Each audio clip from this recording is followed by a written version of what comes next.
तो गाइस आज हम बात करेंगे मैनेजर किम के चैप्टर नंबर 121 के बारे में। और पिछले चैप्टर में हमने देखा था मैनेजर किम ने moon Kang the third CEO की मार मार के हालत खराब कर दी होती है और मिन्यूक यानी कि जो फोर्थ सीईओ होता है वो पहुंच जाता है मिंजी के पास ताकि वो मिंजी को किडनैप करके मैनेजर किम की अक्ल ठिकाने ला सके। लेकिन आज की वीडियो की शुरुआत में हम देखते हैं एक बहुत ही पुराना सीन जिस वक्त मून कैंग यानी कि थर्ड सीईओ काफी ज्यादा जवान था। मतलब जवान तो वो प्रेजेंट मोमेंट में भी होता है, लेकिन अभी हम सीन देखते हैं जिस वक्त वो बच्चा था। हम देखते हैं मून कैंग के सामने एक बंदे को जो शायद उसका फादर होगा। वो बंदा जानवर के मांस को काट रहा होता है और मून कैंग ये सब कुछ करते हुए उसको देख रहा होता है। और हमें पीछे से वॉइस ओवर आती है। किसी कसाई का एक दिन किसी ट्रेनिंग की तरह होता है क्योंकि कसाईयों को बड़े बड़े जानवरों को काटना पड़ता है और उन्हें उठा के लटकाना पड़ता है और ये काम किसी कसाई का एक आम काम होता है। और इस काम की आदत पड़ने के बाद वो नेचुरली काफी ज्यादा ताकतवर हो जाते हैं। और ये छोटा बच्चा जो आप अपनी आंखों के सामने देख रहे हो ये पैदा ही एक कसाई के परिवार में हुआ है, यानी कि इस बंदे का ताकतवर बनना तय है। अभी जिस तरह की दुनिया में ये रहता है इसे बस उसकी आदत डालनी है और धीरे धीरे करके इसका काम ही इसका स्वभाव बन जाएगा। और हम देखते हैं ये बच्चा अब बड़ा हो चुका होता है, यानी कि मून कैंग बड़ा हो चुका होता है और इसने भी शुरू कर दिया होता है जानवरों को काटना, उनकी बॉडीज को उठा के लटकाना। और ये डेली रूटीन हर दिन फॉलो करके मून कैंग भी काफी ज्यादा ताकतवर बन चुका होता है। रोज काफी सारे भारी भारी जानवरों को उठा के लटकाना किसी वेट ट्रेनिंग से कम नहीं होता। साथ ही साथ में इसमें चाकू चलाने की भी समझ आ चुकी होती है। लेकिन जैसे जैसे मून कैंग की ताकत बढ़ रही होती है उसका पैसे कमाने का जुनून भी बढ़ रहा होता है। लेकिन इन जानवरों को काट काट के वो ज्यादा पैसे नहीं कमा सकता था, इसलिए उसने सोचा एक दूसरा बिजनेस स्टार्ट करने का। और वो बिजनेस होता है इंसानों को काटने का, जहाँ पे मून कैंग इंसानों के शरीर के हिस्से को काट काट के बेचता है, जैसे कि आंख, लीवर और साथ ही साथ में वो सारे के सारे इंसानी पार्ट्स जो बिक सकते हैं। और मून कैंग को इंसान काटने में कोई दिक्कत भी नहीं होती क्योंकि वो पहले से ऐसे काम करता आ रहा है। बस फर्क इतना होता है पहले वो जानवर काट रहा था, अब वो इंसान काट रहा है। इसके बाद हम एक सीन देखते हैं जहाँ पे काफी सारे बंदे जमीन में पड़े हुए होते हैं जिन्हें मून कैंग ने काटा होता है। और एक बंदा जो अब तक कटा नहीं होता वो मून कैंग के सामने हाथ जोड़ के बोल रहा होता है, प्लीज मेरे ऊपर दया करो, मैं तुमसे भीख मांगता हूँ। प्लीज जो तुम कर रहे हो उससे बहुत ज्यादा दर्द होता है, प्लीज ऐसा मत करो। लेकिन मून कैंग अब एक ऐसा इंसान बन चुका होता है जिसे दूसरे इंसान के दर्द से कोई भी मतलब नहीं होता। मून कैंग अब किसी भी इंसान को बस एक ऑब्जेक्ट समझता है जिसके बॉडी पार्ट्स को बेच के वो बस पैसे कमा सकता है। आसान शब्दों में मून कैंग जिन भी लोगों को मारता है उसकी नजर में उनकी कोई भी वैल्यू नहीं होती। मून कैंग की जिंदगी का बस एक ही सिद्धांत होता है और वो ये कि कोई भी ऐरा गैरा बंदा पैसे नहीं कमा सकता, पैसे सिर्फ वही कमा सकता है जो ताकतवर होता है। और हम देखते हैं अभी मून कैंग ने जिस बंदे को जान से मारा होता है मून कैंग अपने दोनों हाथों से उसे हवा में उठा देता है। और साथ ही साथ यहाँ पे एक और चीज नोटिस करने वाली बात है, जो मून कैंग ने जैकेट पहनी है उस जैकेट का डिजाइन बिल्कुल वैसा ही है जैसे लुकिज्म में तेजिन चियोन ने पहनी थी। साथ ही साथ में इसी डिजाइन की जैकेट हमारे जून गो ने भी पहनी थी। तो खैर अभी हम देखते हैं मून कैंग ने जिस तरह से इस बंदे को हवा में उठाया होता है, प्रेजेंट मोमेंट में मैनेजर किम ने भी मून कैंग को बिल्कुल वैसे ही हवा में उठाया होता है। मून कैंग अभी हवा में मैनेजर किम को गाली दे रहा होता है, लेकिन इससे पहले कि उसकी गाली पूरी होती मैनेजर किम मून कैंग को अपने घुटने में पटक देते हैं, जिससे कि मून कैंग की रीढ़ की हड्डी किसी कुरकुरे की तरह टूट जाती है और मून कैंग जाके गिरता है सीधा जमीन में और तड़पते हुए बोल रहा होता है,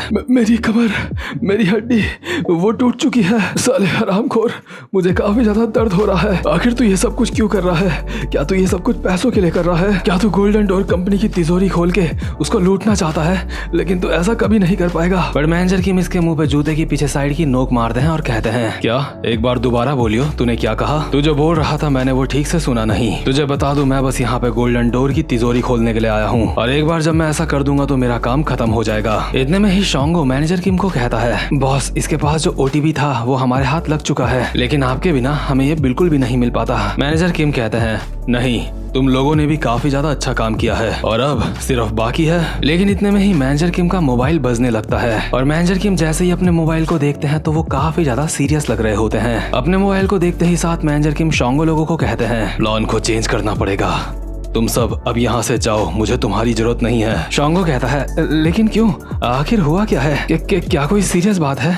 बॉस आखिर बात क्या है? और मुझे लगता है शायद मैनेजर किम को पता चल चुका है कि मिंजी खतरे में है। शायद मिंजी ने मैनेजर किम के पास किसी तरह से कोई मैसेज भेज दिया होगा और जब बात मिंजी की आती है तो मैनेजर किम काफी ज्यादा सीरियस हो जाते हैं और ज्यादा सीरियस मैटर में मैनेजर किम शोंगो लोगों को शामिल नहीं करना चाहते। तो खैर इसके बाद हम देखते हैं सड़क का सीन, जहाँ पे मिंजी और मिन्यूक यानी कि फोर्थ सीईओ खड़ा होता है। मिन्यूक मिन्यूक मिंजी को किडनैप करने की सोच रहा होता है, लेकिन मिंजी एक स्माइल के साथ कहती है, क्या तुम मुझे सच में किडनैप करने की सोच रहे हो? तुम्हें पता है मेरे डैड को जब गुस्सा आता है तो वो काफी ज्यादा डरावने हो जाते हैं, इसलिए क्या तुम्हें पूरा यकीन है जो तुम कर रहे हो बाद में तुम्हें उसमें पछताना नहीं पड़ेगा? मिंजी को पता होता है कि उसके पीछे काफी ज्यादा खतरनाक लोगों का हाथ है, इसलिए मिंजी अभी काफी ज्यादा रिलैक्स होती है और मिन्यूक मिंजी को देख के अपने मन में बोल रहा होता है, कितनी अजीब लड़की है, ये शांत रहने का दिखावा नहीं कर रही है। इसे देख के ऐसा लग रहा है जो इसके साथ अभी हो रहा है ये पहली बार नहीं हो रहा है। इसको देख के साफ लग रहा है या फिर ये कुछ छुपा रही है या फिर ये कोई चाल चलने की सोच रही है। लेकिन मिंजी अभी स्माइल के साथ बोल रही होती है, तुम्हें पता है मेरे डैड के जो दोस्त हैं वो भी काफी ज्यादा डरावने हैं, क्या तुम्हें पूरा यकीन है तुम उन सबको हैंडल कर पाओगे? इतने में ही हमें यहाँ पे किसी के चलने की आवाज आती है और हम देखते हैं इसी तरफ आ रहा होता है हांशु शियोंग। हांशु भी मिंजी के काफी ज्यादा करीब पहुंच चुका होता है और मिंजी कहती है, ओह अंकल हांशु, आखिर आप यहाँ पे क्या कर रहे हो? हांशु कहता है, मैं यहाँ पे तुम्हें देखने के लिए आया था कि तुम ठीक हो या फिर नहीं हो, क्योंकि मैंने तुम्हें स्टोर में आते हुए नहीं देखा था, इसलिए मुझे तुम्हारी चिंता हो रही थी। वैसे मिंजी,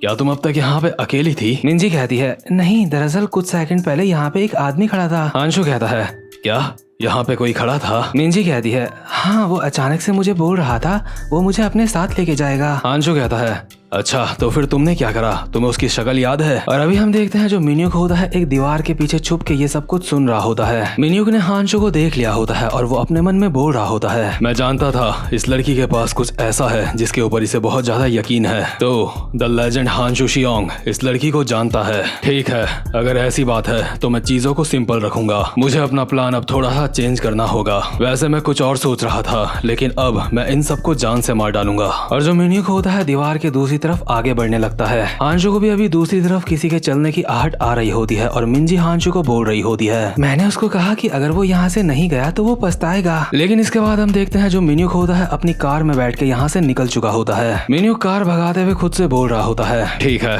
ये कोई ज्यादा सीरियस बात नहीं है। अभी कुछ बड़े नाम सामने आए हैं जो हमारे पीछे लगे हुए हैं। आखिर वो लोग हमारे पीछे क्यों हैं? क्या उनको पैसा चाहिए? हम देखते हैं मिन्यूक के सामने अभी 3 कॉन्टेक्ट्स होते हैं, जिनमें से वो एक को कॉल मिलाता है जो कि होता है टीम लीडर ली। लेकिन यहाँ पे नोटिस करने वाली बात यह है जो पहला कांटेक्ट होता है उसका नाम होता है जून गन ली। और ये जून गन ली ये नाम यामाज़ाकी गन से काफी ज्यादा मिलता जुलता है। लेकिन मैं ये नहीं कह रहा कि पहला कांटेक्ट वाला बंदा गन होगा, लेकिन नाम उसका थोड़ा थोड़ा वैसा ही है। तो खैर मिन्यूक अभी टीम लीडर ली को कॉल मिला देता है और अपने मन में बोल रहा होता है, चाहे वो हमारे पीछे किसी भी वजह से पड़े हो, लेकिन एक बात तो पक्की है, ये सब कुछ तभी खत्म होगा जब मैं उन सबको जान से मार डालूंगा। मुझे लगता है सिर्फ बात करने से और उन्हें डराने से अब काम नहीं चलने वाला। इसके बाद मिन्यूक टीम लीडर ली को कॉल पे कहता है, हेलो टीम लीडर ली, मैं चाहता हूँ तुम मेरी बात काफी ज्यादा ध्यान से सुनो। टीम लीडर ली कहता है, ऑफ कोर्स सर, क्या कोई प्रॉब्लम है? अभी जो मिन्यूक होता है अपने मन में सोच रहा होता है कि जितने भी लोग उनके पीछे पड़े हैं, यानी कि मिन्यूक लोगों के पीछे पड़े हैं, उनका पैसा चुराने के पीछे पड़े हैं, उन सबको मिन्यूक एक जगह पे इकट्ठा करके सबको बारी बारी जान से मार डालेगा। लेकिन जब तक मिन्यूक ये सब कुछ सोच रहा होता है उसके सामने एक काली कार स्केट खाते हुए आती है और ड्रिफ्ट मारते हुए मिन्यूक की कार के सामने रुक जाती है और उस काली कार के अंदर से उतरते हैं मैनेजर किम, जो कि मिन्यूक की कार के सामने आके खड़े हो जाते हैं और उसको खटखटा रहे होते हैं। मैनेजर किम का सीधा सीधा मतलब होता है कि बाहर आ।